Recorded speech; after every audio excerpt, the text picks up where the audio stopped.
Ушундай керемет кооз жерден кооз сулуу эже карындаштарга кайрыларым, эриңизге эч качан кыянат кылбаңыз. Сөз менен болсун, көз менен болсун, ички сезимдер менен болсун айырмасы жок. Эч качан эриңизге кыянат кылбаңыз. Ушундай кооз керемет жерден эркектерге кайрыларым, аялдарды эч качан жалгыз калтырбаңыз. Аял качан өзүн жалгыз сезе баштаганда ошол учурда бардык нерсе келип чыгат.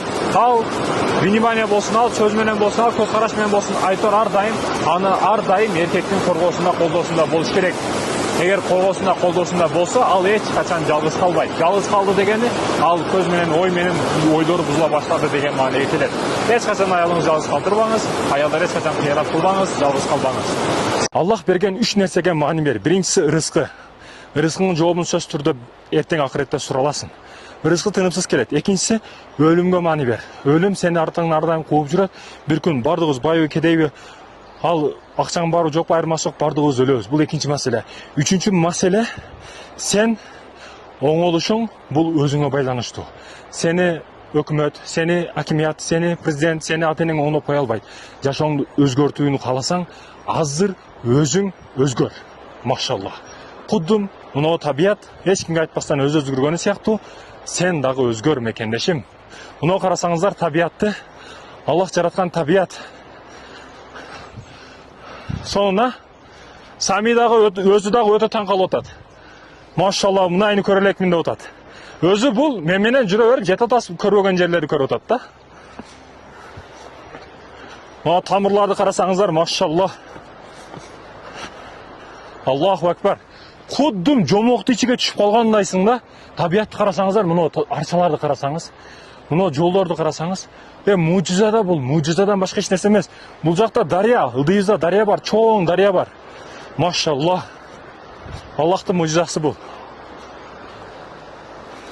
Тоо ашуу эмес бул жер, адамдын ашуусу чындыгында пешком ашып атабыз азыр. Ден соолукка пайда эң чоң, мындайча айтканда, пайда нерселердин бири бул альпинизм. Тоолорго чыгуу, эч ким барбаган жерлерге кадам коюу. Мен өтө кызыгам ушул нерсеге. Ден соолугуң дагы чың болот, буттарың да өтө бекем болот. Билесиздер, бут эң негизги нерсе адамдын телосунда, денесинде. Альпинизмдеги бир нерсени айткым келет. Биринчи тоого чыкканда көп адам өлүп кетет да. Неге? Ал билбестиктин айынан. Туура эмес арканды коюп коет, туура эмес веревканы бир жерге байлап коет, ошонун айынан өлүп калышы мүмкүн. Ал эми экинчиси каякта өлөт десеңиз, адамдар, альпинисттер, булар өтө профессионал болуп, мисалы үчүн 1ден 10 деңгээлге чейин боло турган болсо, 9-10го жеткенде көп адам өлүп кетет. Неге? Булар 9-10 деңгээлге чыкты, эң высший болушту булар, эң жакшы деңгээлде неге өлөт? Өлбөш керек эле, булар профессионал болуп калды десеңиз, буларда не болот билесизби? Буларда текебирлик пайда болуп калат. Мен билем. Я же профессионал деп ошо өзүгө күч берип, мотивация берип, өзүгө мендей жок деп текебир болуп калат да. Ошонун айынан, текебирликтин айынан Кудай Таала аларды көп тоолордон жыгытат. Альпинисттикти мисал келтирдим, бул жашоодо дагы ушундай. Байлык маселесинде, бизнес маселесинде текебир болбой эч качан. Мындай табияттарда жаныбарлар, жырткычтар жөнөкөй болгон табияттан үлгү ал дагы сен дагы жөнөкөй бол мекендешим. Аллах табарак ва таала кереметтүү Куранда суу менен жашоо бердик дейт. Ушундай токойдун ичинде жаныбарлар, жырткычтар бардыгы суу менен жашайт. Ушундай суунун ичинде мына дарыяны карасаңыздар, Аллахтын можизасы да бул.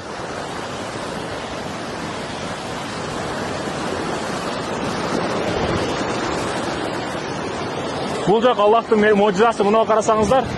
Мына караңыздар, урматтуу мекендештерим. Бул жак эмне деген можиза бул, урматтуу мекендештерим.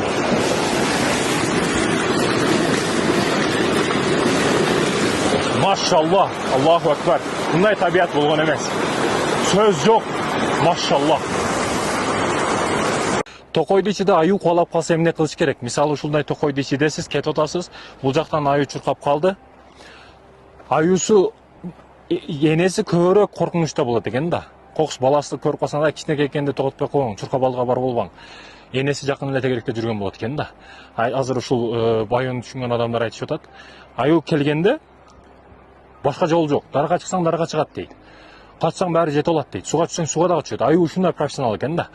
Анан аюуну көргөн учурда коксага карап чуркап калды, өлмүш болуп жатып алыш керек экен. Бул бир жол экен да, ушинтип айтып атат.